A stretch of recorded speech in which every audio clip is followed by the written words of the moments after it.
Hello everyone and welcome back to another how-to video. I'm Sasha and this video today is going to be a part 2 to the getting started in map viewer video. So if you haven't taken a look at that first video yet, then I recommend checking it out and then heading back for our second one. So to pick up where we left off at the end of that video, here we are in the map viewer with some OS Open River data across the UK. And also some Big River Watch UK survey points for beaver sightings, and also a Devon County polygon as well outlined in red here. Now, the first top tip I have for if you're going to go and edit the styling of some of your layers a bit more is to take a duplicate copy of any layers that you're going to be sort of playing around with. And that just ensures that kind of as you're going along, if things aren't going quite where you want them to, you've always got that backup that you can return to.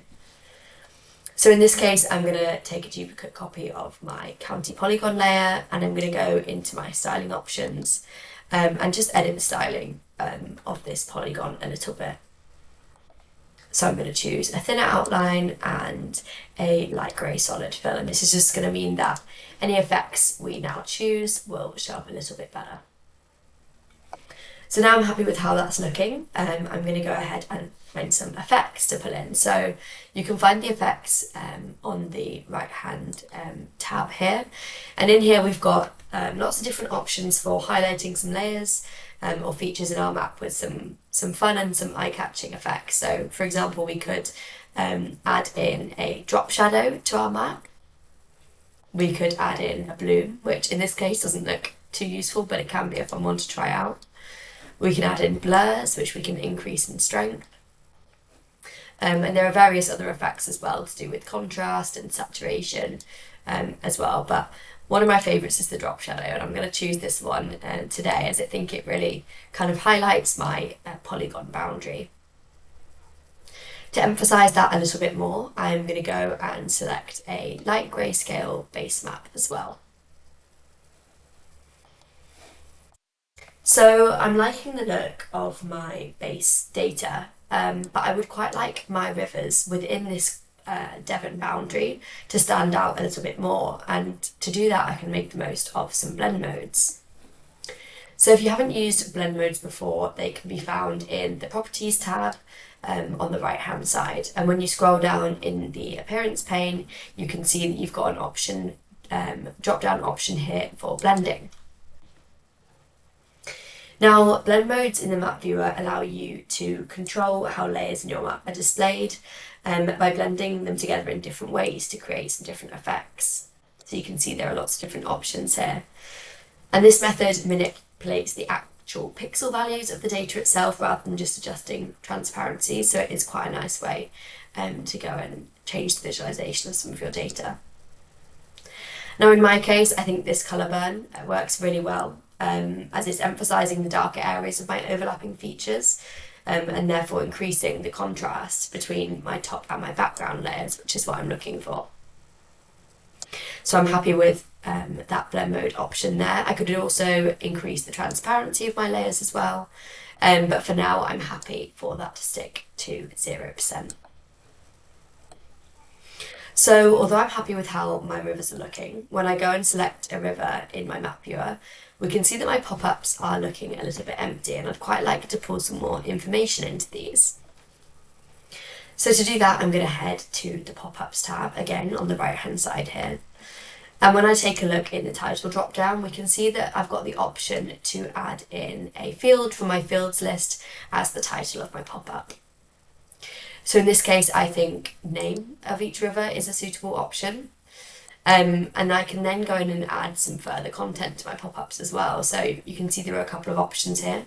I could add in some charts or images or even some arcade script to customize my pop-ups a little bit further. But for now, I'm just happy to pull in a couple of my fields from my fields list. Now there are a lot in this data set, so I'm going to go ahead and just delete those by clicking the cross next to the ones that I don't want to appear in my pop-up. And I think for now I'm going to leave in the flow, the form and the length of the river, as I think this is useful information for my map users. So when I'm happy with how that's looking, we can see that when I select a river in my map viewer pane, the name of the river and the information I've selected to show will come up in my pop-ups there. So I'm really happy with how this is looking, but ideally I'd also quite like my beaver sightings from my Big River Watch to only be the ones within this Devon polygon, as well, as I don't really need this data outside of this boundary. So to do that, I'm going to make the most of some spatial analysis within the map viewer. So I'm going to select my Big River Watch points, and I'm going to go down to my analysis tab. And when I select tools, this is where I have the option to browse some different spatial analysis tools. In this case, I'm looking for the overlay layers tool, as I'm wanting to pull out those points that lie within the overlap between my polygon and that data itself. So I'm going to choose my Big River Watch data points and my county polygon as my two input features. I'm happy for my overlay type to be intersect and my point geometry to be my output. So I'm going to give this a name, Devon Sightings. I'm happy with the output folder, and I'm going to go and estimate my credits before I run this tool. And I do recommend that you do this for any tool you run in the map viewer, just so that you're keeping an eye on the credits you're using and not using a lot more than you're expecting. But in this case, this is a very small amount, so I'm happy to go ahead and run that tool.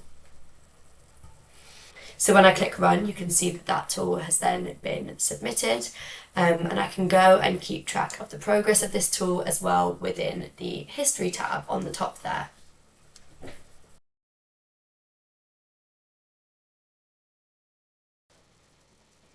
So there we are, we can see that my tool has been run and my map will automatically zoom in on that area of interest where my tool output is given. So we can see that when I turn off my other points layer, I'm now just left with my sightings within Devon, which is what I'm looking for. But as you can probably tell, these aren't standing out too well within the map that I have chosen. So I'm going to go ahead and edit the styling of this point layer a little bit more. So in this case, I'm going to go back to my original pin icon there. I'm going to increase the size and also the colour of my vector marker as well. So maybe in this case, a red will stand out a bit better.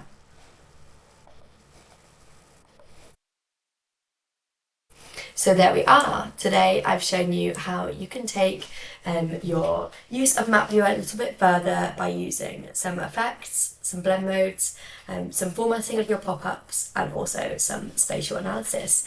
So go and have a go and see what you can do in your own maps. Thank you, and see you next time.